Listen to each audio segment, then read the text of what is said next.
There's a lot of misinformation in the car community, some with good intentions, some with bad intentions. Carbon fiber isn't repairable, despite what everyone and their mother tries to tell you about carbon fiber not only being expensive to buy, but also literally being impossible to repair, therefore you have to replace it so it's not worth the risk. This is completely false. It is probably one of the most common myths in the automotive industry, and I don't think it exists out of a malicious nature. This is one of those things where people are simply saying it out of lack of knowledge regarding the material. Carbon fiber at the end of the day is still a relatively new material in the grand scheme of the industrial timeline, so we are continuously learning new things about it even year after year. One thing we have finally come around to learning is that carbon fiber actually is repairable. A lot of cracked carbon fiber is usually still repairable as it's just through the clear coat. There are several tutorials made by talented detailers repairing sunburnt carbon, scratched carbon, and yes, even cracked carbon fiber. Since most of this damage is actually just the clear coat, so the structural integrity of the carbon fiber isn't affected at all. So regarding the actual carbon, it is also repairable. Up to a point though, but hey, that still counts as repairable. Real quality carbon fiber is ultimately just weave sheets of carbon that are hand laid atop one another to eventually form a shape. There are also other ways of forming carbon fiber components. I'm not going to go into all of them because I'm not a professional in that industry, and also because there's just way too many to go over in this short of a video. But the point is, in this situation that surface level damage occurs to the uppermost layers of the carbon fiber, be it dents, cracks, and so on and so forth, you actually, yet again, do not need to replace the entire carbon fiber component. Merely just sand away or remove the damaged sheets, then layer on a new sheet to restore it to mostly new again. And there are several talented detailers and carbon fiber restoration specialists who also know how to actually relayer carbon fiber onto the damaged carbon fiber. The second myth that's perpetuated like a fact is that ceramic coat doesn't last long, it's just marketing hype. This is usually said by the older folk within the car community as they doubt the effectiveness of ceramic over the traditional wax. They often say things like, what a waste of money, it's just gonna wash off in the rain anyways. Now, I gotta be honest, I used to be a doubter too. I was formerly boomer brain, but since I stopped daily driving my Corvette and I sold my Harley, both actions reduced my age by 20 years each. I've since returned to being in my mid-20s,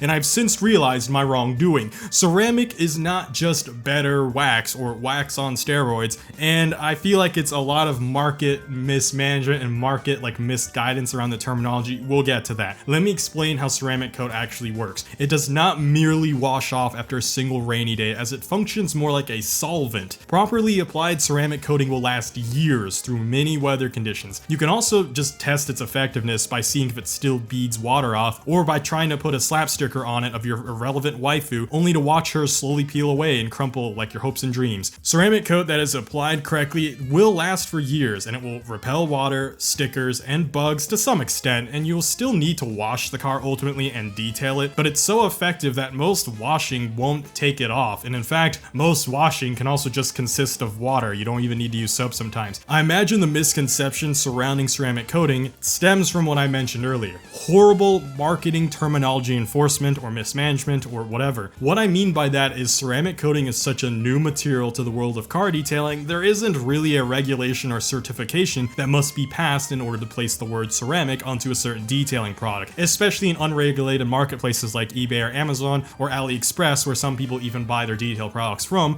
places way overseas that do not need to abide by certain regulations or restrictions in the countries that they're selling them in. Some things that are labeled as ceramic coating may not actually have anything to do with ceramic coating, and then this is what causes the misconception of ceramic not being effective, because there are a lot of detail companies that, because there isn't really an enforceable regulation to hold a gun to their head and say you're not actually ceramic, you don't meet the requirements, a lot of just normal wax products, and you've probably noticed this again if you're browsing on Amazon or AliExpress or again, that will sell ceramic detail spray, and a lot of it is actually just regular car wax that's just been branded upwards, up badged so to speak, into being ceramic coat. So people expect it to do the marketing hype of 2 to 3 years, only to realize it comes off after 3 to 6 months like most entry-level car waxes do. And while there are such thing as spray-on ceramic detailers, those still perform worse than the actual coating, the one that actually is like a solvent that must actually be rubbed on, applied, and constantly have it leveled out during the application process. So I've done my own ceramic coating for a lot of my vehicles at this point. And when you apply ceramic coating, it's actually, again, I'm not a professional detailer, I get it wrong in certain areas, so I've developed high spots where you'll actually see it shine and reflect light totally incorrectly from the rest of the area, so you have to redo that area. And that's actually a good thing, because that means I bought the legitimate product, because that's how ceramic coating should usually behave. Spray-on ceramics never have these issues because they want to be easier to apply, to have a lower barrier of entry. But remember, if it applies easier, it also comes off easier, because if it's not fighting so hard to the point that they're sticking on top of each other and forming high spots, that also means that it's probably not sticking as effectively to the actual painted surface or clear coat of your vehicle. So even professional grade spray-on ceramics may only last a year at best. Remember, if it applies easier, it's going to be removed easier. Actual ceramic coat usually comes with an entire kit that requires a more thorough installation and application process, but again, that's a good thing because that's why it doesn't just go away after a few months.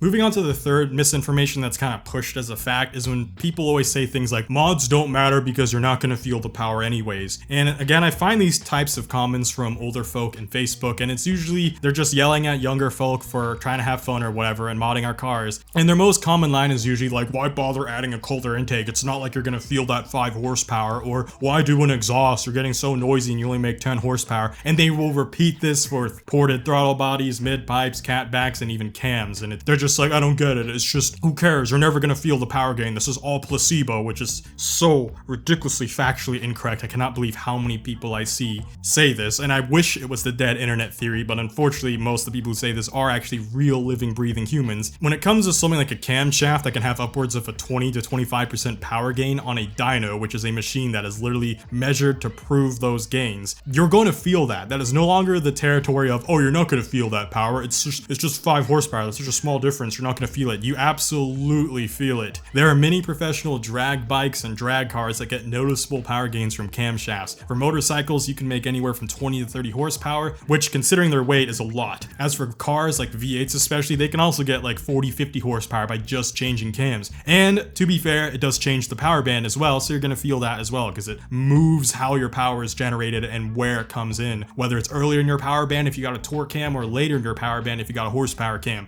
So it always blows my mind how they think like just bigger engines equals bigger power, but they deny any other nuance. That is actually, in my opinion, more effective in the long run, because while, like I said, big bore kits do make power, it is not the most reliable, it is not the most effective, it is also not the most cost-effective way either. It is usually, in my opinion, one of the end game things you turn to. I would rather turn to forced induction before I rely on big bore kits. Like from FXDR, I made a whole video last year about how if I really wanted more power out of my stupid motorcycle, I would rather supercharge it than go big bore on it. I just don't really care, I guess. I'm just not boomer brained anymore. I think that's what's really coming to, but that's it for this topic. If you want to hear me debunk specific car mods that the community calls fake performance mods, I've already made an entire video that talks about the cumulative difference over time that you get when you pair those mods with tunes and other mods and so on and so forth. And I'm just gonna link it up here. But before we get to the file entry, why not also drop a subscription and like if you're enjoying this video so far.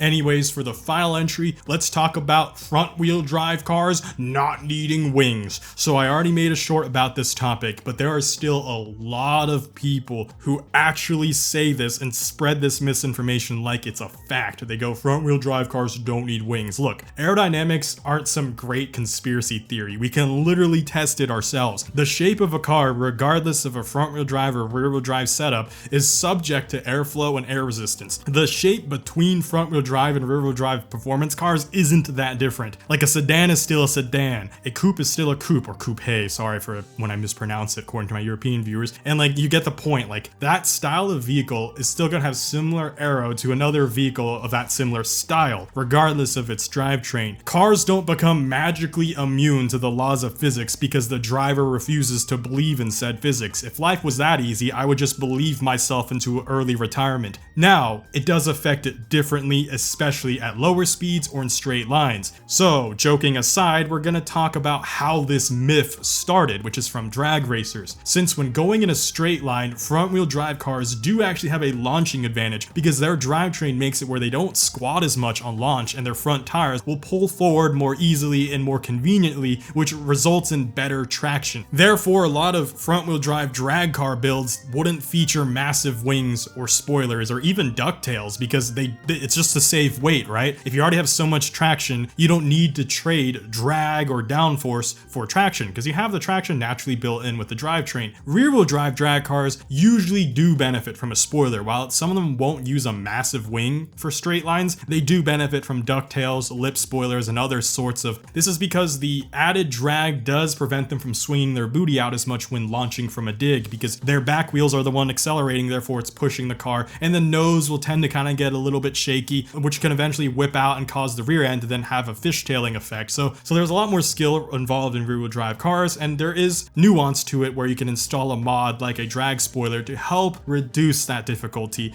However, aside from drag racing, if we talk about motorsports in general, especially in terms of track racing, cornering, or hell, even just driving on the street, front-wheel drive, as I mentioned earlier, is not magically exempt from needing downforce when taking turns. It's still shaped like a car. Air still moves around it like a car. It does not ignore it. This is why professional front-wheel drive race cars or time attack builds still have massive wings. That is the point I want to make, because I know in the short people started to argue about the placement of the wing. I understand that that's going to be different for every car, and again, the shape of the vehicle, and again, drivetrain, and again, other things that we're not going to go that in depth, but we cannot argue that the actual idea of a wing, no matter where it goes or what type of wing it is, does indeed benefit a front-wheel drive car if it's being used in a heavy corner-focused scenario.